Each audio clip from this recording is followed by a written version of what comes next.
Buying a franchise could be the best or worst financial decision that you ever make. It could put you in the fast lane for making money or crush your soul. So I'm going to reveal the hard truths about franchising and the advantages that could supercharge your success. I've been in franchising for almost a decade and own a portfolio of franchises. I've seen the good, the bad, and everything in between. And by the end of this video, you are either going to want to run away as fast as you can, or you're going to be charged up and ready to learn more. So let's dive in. When you buy into a franchise, you're buying into a business model that works. The franchisor has already figured out what are the products, how do we sell them, how do we price them, how do we market them, and they have made mistakes so that you don't have to. They've taken decades of knowledge and experience and turned that into days of training for you. To be successful, you have to be good at following the playbook. But this playbook comes at a cost. Buying a franchise requires capital. It costs way more money to start a franchise than an independent business. You have to pay a franchise fee of around $50,000 just for a single unit. But that's just the start of it. You also have to buy equipment and inventory, possibly build out real estate, and you have to spend money on grand open marketing and all this other stuff. And depending on the franchise, you could be looking at anywhere from $70,000 to over $1 million for a single location. Going independent, you can be scrappy, you can move in phases, you can cut corners. But as a franchisee, you have to follow the playbook and the budget. And at the end of the day, it comes down to, is it worth it? Number two is the established brand. So a franchisor has already created a brand and knows their target audience. And as a franchisee, you get to plug into that brand from day one. Franchisors have spent thousands of dollars with design agencies and marketers and all these things to perfect the colors and the logos and everything else. Once a brand is established within a market, additional locations that you add can grow even faster since people already know the brand. However, this is a double-edged sword. Do you remember Jared from Subway? He lost 245 pounds on a Subway diet and became their spokesman for 15 years. All was great until the FBI charged him with sexually abusing minors. Then you've got the Papa John saying racist things on a conference call, which ultimately leads to them losing the NFL sponsorship.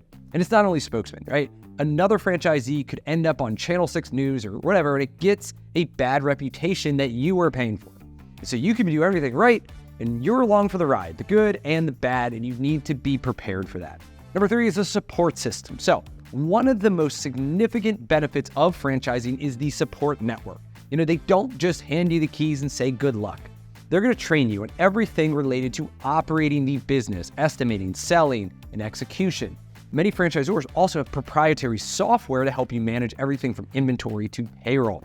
And then you join a network of other franchise owners nationwide, and together you share best practices, ideas, challenges, and you help each other. But this support system comes at a cost. Franchisors charge ongoing royalties that range from 5% to 10%. I've seen even higher ones. And on top of that, they charge other fees related to marketing, technology, training, conferences, and more.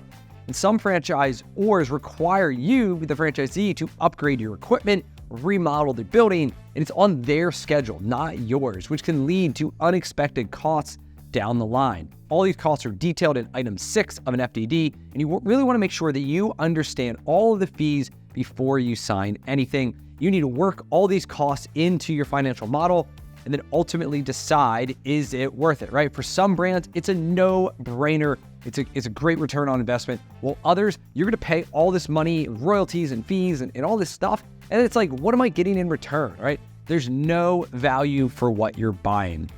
And speaking of a support system, if you're serious about franchising, sign up to join my free franchise coaching program. It's designed to help you navigate the complex world of franchising and find the right opportunity for you. Plus, you get access to weekly live Q&A sessions where you can hop on and ask me anything. You get to work one-on-one with an experienced advisor from my team, and we help you find a franchise that aligns with your goals, your budget, your skills, your location.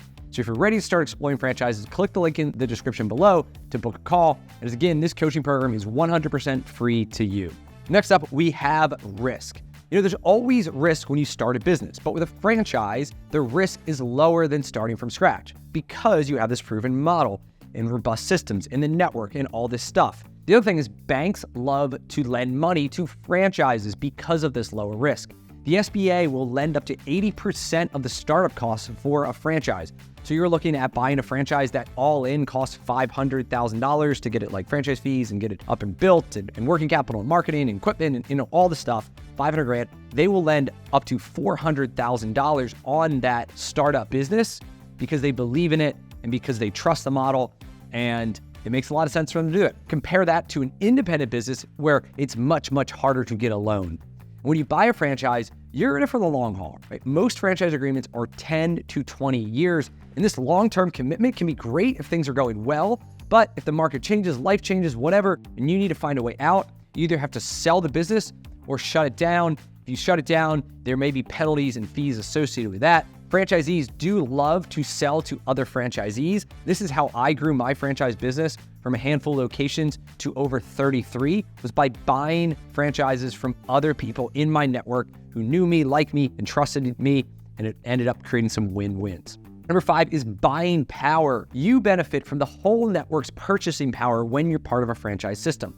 Now, the franchisor can negotiate better deals with suppliers that sometimes can offset the cost of royalties. But on the flip side, some franchisors can get greedy, especially in the food space. And here is the scumbag strategy. Step 1, start or buy a food distribution company. Step 2 is contractually require your franchisees to purchase 100% of their food from your company-owned supplier, and then raise the prices to milk every dollar possible out of the franchisees.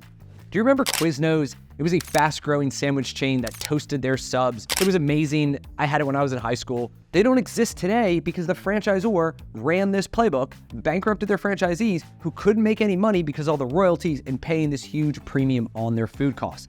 And it's such a shame because it was a great product. Number 6 is marketing. Most franchisors take care of all the digital marketing for their franchisees. This means you're getting this big budget advertising without footing the entire bill yourself. And this also applies to buying power in bulk. Franchisors can negotiate better deals when they're advertising the whole country versus just a single market. Franchisors either do the marketing in-house or hire third-party agencies. Now, franchisees usually have input on the marketing, but the brand always has the final say. This applies to both marketing and operations. It's required to have consistency across the country. They need that chicken sandwich tasting the same, that paint job being the same, whatever it is, whether you're in Philadelphia or Los Angeles. This is great if you are the type of person who likes to follow a playbook. This can get very, very frustrating if you're someone who likes to shake it up. Do you want to change the menu? Sorry, you can't do that. Do you want to redesign the logo because you don't like the colors? Too bad. You need to play by their rules. So it's a trade-off, right? You get a proven system, but you give up some of that freedom. If you really want tight control, franchising is not for you. That being said, some of the most popular fast food items were created by franchisees. Dunkin' Donuts, Munchkins, McDonald's, Filet-O-Fish, and the Big Mac, created by franchisees. So often, while franchisees don't have control over it, they want their input, and some of the best ideas, most innovative ideas, has come from franchisees. Number 7 is easier to scale. So the systems are designed for replication, and that once you have one unit up and running smoothly, it's easier to get a second, and then a third, and then a fifth, and then an eighth, and then 12th, and it continues to grow. I own over 30 automotive repair franchises, doing over $40 million in revenue as a franchisee, and there's zero chance that my company would be the size that I am today if we're an independent. And as you grow within a franchise system, you gain more authority and influence over the direction of the brand. Obviously, the franchisor has to approve of every transaction, every new location, and everything that has to do with your growth. And so this can limit you.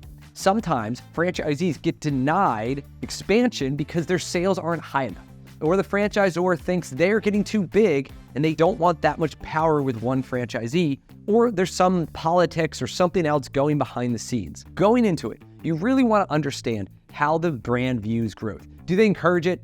Do they want their franchisees to grow and grow and grow? Or do they want single store operators? Which is fine if that's what you want, but you want to know what you're getting yourself into. Franchising has changed my life, but it's not all sunshine and rainbows. It takes the right kind of person who wants to follow a playbook and understands that they have to operate within these guardrails. And sometimes I disagree with the brands, and sometimes I win, and sometimes I lose. And I view it just as a cost of doing business. So if you enjoy this content, please subscribe to this channel. And if you want to learn more about franchising, click the link below to book a call with my team. And until next time, take the actions that others won't to live the life that others don't. Cheers.